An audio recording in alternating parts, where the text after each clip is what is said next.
गुरवे गौरचंद्राय राधिकायै तदालये कृष्णाय कृष्णभक्ताय तद्भक्ताय नमो नमः।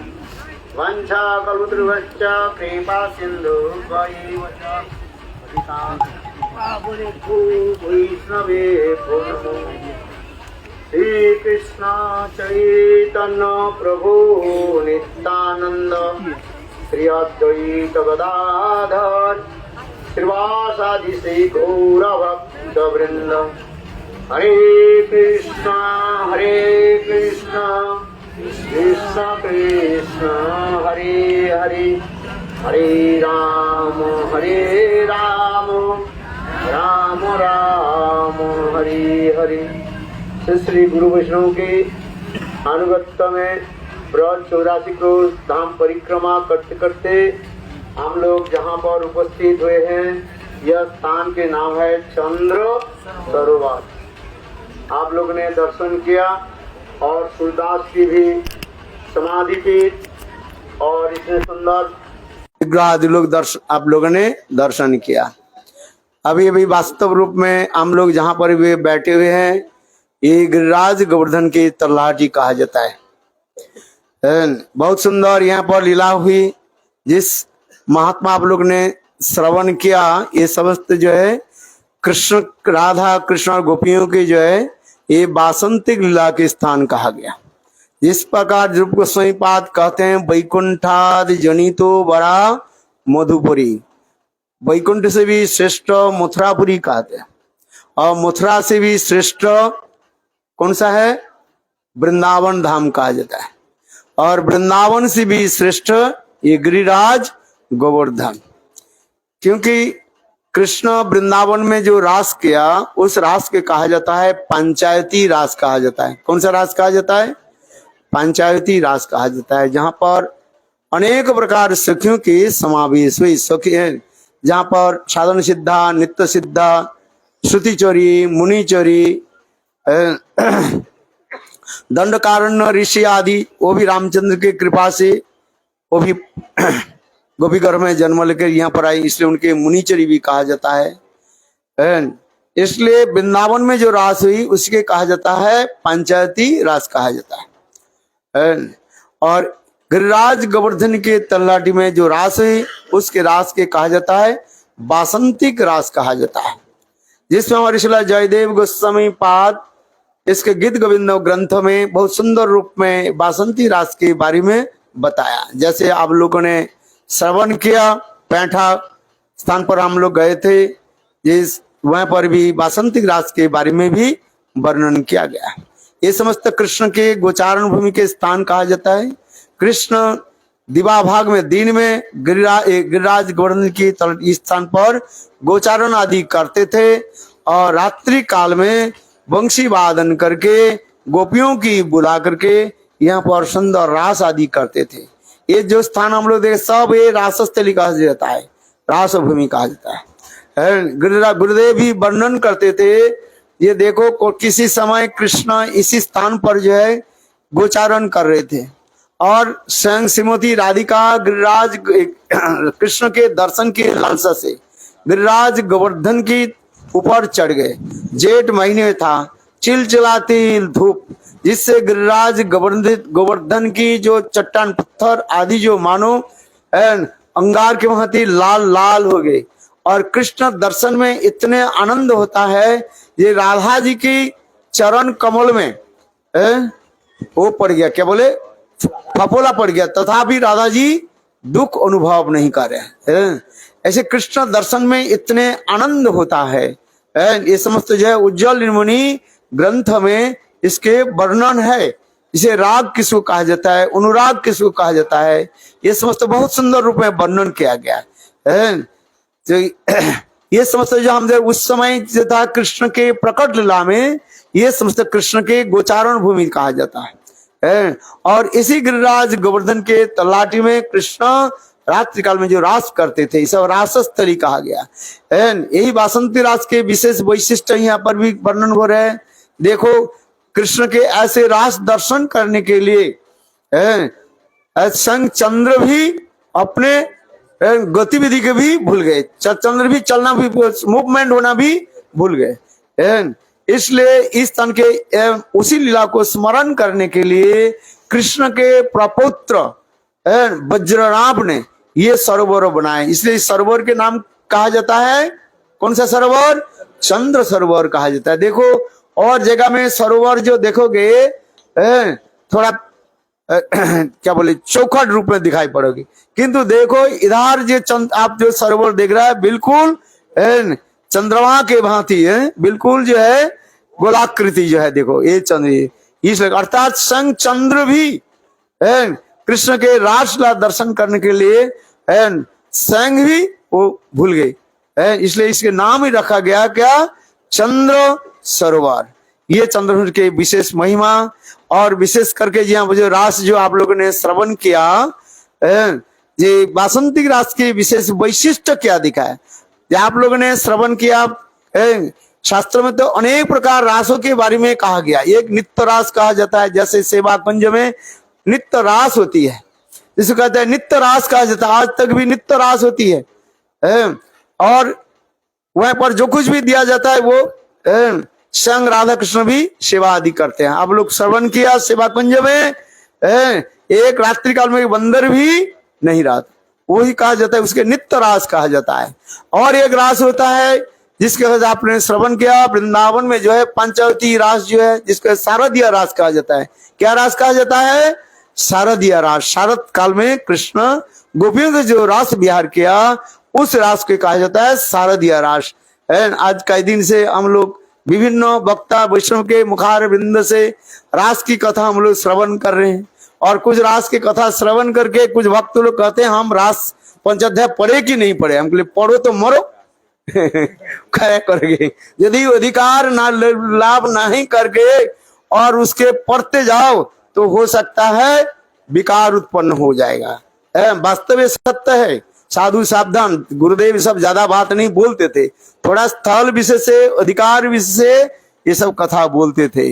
ज्यादा बोलना ठीक नहीं है, क्योंकि सच बोलना पड़ेगा ना। गुरुदेव की कथा कितने बार श्रवण किया, ये हाटे घाटे माटे और सर्वत्र ये रासलीला के बारे में बोलने लोग समझ में, साधारण स्त्री पुरुष के जो है प्राकृत भाव आ जाएंगे। ऐसे देखा भी बहुत, ऐसे रासलीला पढ़ते पढ़ते फिर गीत गोविंद पढ़ना शुरू कर दिया।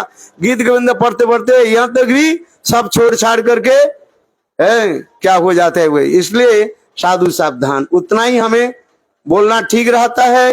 ये वासंतिक रास बहुत गुज्जतर कहा जाता है, गोपनीय कथा है, जिससे कहते हैं ये वासंतिक रास में केवल मात्र सपक्ष और विपक्ष गोपियों की समावेश हुई। और विशेष करके जो है गोपियों जो चार प्रकार की गोपियां होता है, सपक्ष, विपक्ष, तर्षपक्ष और सुहृद पक्ष, ये चार प्रकार की गोपियां होती है। यहाँ पर जो गोपियां के कहा जाता है समावेश हुई वासंती रास में, इसमें सपक्ष और विपक्ष के गोपियां हुई। किंतु और आगे जाकर के जो रास के महारास के बारे में जो आप लोगों ने श्रवण किया, उस महारास में वो है राधा कुंड के तट पर जो रास हुई उसे कहा जाता है महारास कहा जाता है। जिस महारास में केवल मात्र श्रीमती राधा जी के पक्ष की ही समावेश है। ऐसे ऐसे सुंदर कथा आदि शास्त्र में लिखा है। गुरुदेव सामान्य रूप में इंगित देते थे अथवा अपने विशेष विशेष भक्त के निकट ये सब कथा आदि वर्णन करते थे। इसलिए राधा कुंड में आप भी जाओ, वहीं पर ही रासस्थली भी है, किंतु उस रासस्थली में जो रास जो है ये केवल राधा पक्ष गोपियों की समावेश है। और विशेष करके जो है वहां पर चंद्रावली के प्रवेश अधिकार नहीं है। एक गोवर्धन की तट पर यहाँ पर चंद्रावली आदि सीखे कभी कभी चंद्रावली तो आती है, किंतु कभी कभी यहाँ तक भी वो आ जाते हैं, क्या बोले जटिला कुटिला भी आ जाती है। किंतु देखो राधा कुंड ऐसे एक निवृत्त स्थान है, गोपनीय स्थान है, वहीं पर जटिला कुटिला के किसी के प्रवेश अधिकार नहीं है। केवल एकमात्र सपक्ष जो गोपियां वहीं पर प्रवेश अधिकार है। ये समझता है एक एक करके हमारे आचार्य जो पादों ने जो वर्णन किया गया अभी एक गीत गोविंद से बहुत सुंदर लवंग क्या बोले उसको लवंग गीत लवंग जय, जिसकी कथा सुन करके चैतन्य महाप्रभु भाव में डूब जाते थे। विशेष करके स्वरूप दामोदर ये सब कथा जो है श्रवण कराते। स्वरूपेर गाना रायर नाटक विरहेर काले दुहे राखे परान। चैतन्य चैतामृत में कहते हैं ये चैतन्य महाप्रभु जब विरह में तड़पते थे राधा भाव में विवाहित होकर के, उस समय स्वरूप दामोदर और राय रामानंद ये सब कथा आदि वर्णन करते थे। कवि कृष्ण महाप्रभु भी भाव में विवाहित होकर के ये सब कथा आदि स्वरूप दामोदर राय रामानंद के निकट व्यक्त करते थे। ये विशेष करके आप लोगों ने श्रवण किया। ये पंचभूत क्या बोले, वृंदावन में जो रास हुई राधा जी मान तो किया, किंतु उसमें हमारे विश्वनाथ चक्रवर्ती वर्णन करते हैं जब बस उस समय रास में श्रीमती राधिका मान करके नृत्य करना बंद कर दिया, और उस समय कृष्ण ने क्या कि बलात् उनके बलपूर्वक उनके लेकर के अंतर्ध्यान हो गए, किंतु किसी के पता ही नहीं है ये श्रीमती राधिका के लेकर के कैसे कृष्ण चले गए। और वासंतिक रास में विशेष वैशिष्ट ये बताया, ये जो रास होने लगे राधा जी जब मान करके जब छोड़ करके चलने लगी, तब सर्वसमक्ष में सबके सामने में अर्थात समस्त गोपियों के सामने कृष्ण ने क्या कि राधा जी के पीछे पीछे दौड़ने लगे। ये सब विशेषकर इसके दिखाया ये राधा जी के प्रेम की महत्व, जिससे अब रायरमंद संवाद में ये समस्त बहुत सुंदर रूप में वर्णन किया गया। वास्तव ये स्थान जो है इतने मधुर स्थान है। गुरुदेव इस कथा को श्रवण करते, गुरुदेव इस कथा को जो वर्णन करते थे वो भी सामान्य रूप में वर्णन करते हैं, किंतु रास कोई साधारण वस्तु नहीं है। और सर्वर के यहाँ तक भी देखो देव विमान करते देवी देवता लोग भी यही रास दर्शन करके लिए आ जाते थे। इसमें कहते हैं देखो देवता लोग कृष्ण की थोड़ी सी दर्शन करके उस विमान में मूर्छित हो जाते थे, और उसके देवियां जो है उनके पत्नियां जो है सामान्य रूप में कुछ राधा जी के चरण नख चंद्रमा के दर्शन करके वो भी मूर्छित हो जाते थे, क्योंकि ये रास की कोई सामान्य वस्तु नहीं है, ये अत्यंत गुणाति गुण वस्तु है। और इसके बाद जो है राधा कुंड की जो रास है इसके सर्वोत्तम रास कहा गया, जिससे हमारे विश्वनाथ चक्रवर्ती और एक ग्रंथ भी लिखा जिसके रास के बारे में लिखा गया। एक ग्रंथ लिखा, क्या ग्रंथ नाम लिखा, उद्भट रास लिखा गया है। इस ग्रंथ के बारे में से जो रसिक जन है वो लोग जानते हैं। कौन सा रास बताया, उद्भट रास है। बोले कहते ये कहाँ से आप ले आए, हमारे पास एक ग्रंथ है विश्वनाथ चक्रवर्ती बाद बहुत सुंदर जो है उसमें वो रास के बारे में गया, उद्भट रास के बारे में बताया गया। और बहुत से समस्त जो है अनेकों रास के बारे में कहा गया। कृष्ण के एक दिन के रास नहीं है, अनेकों रास के बारे में कहा गया।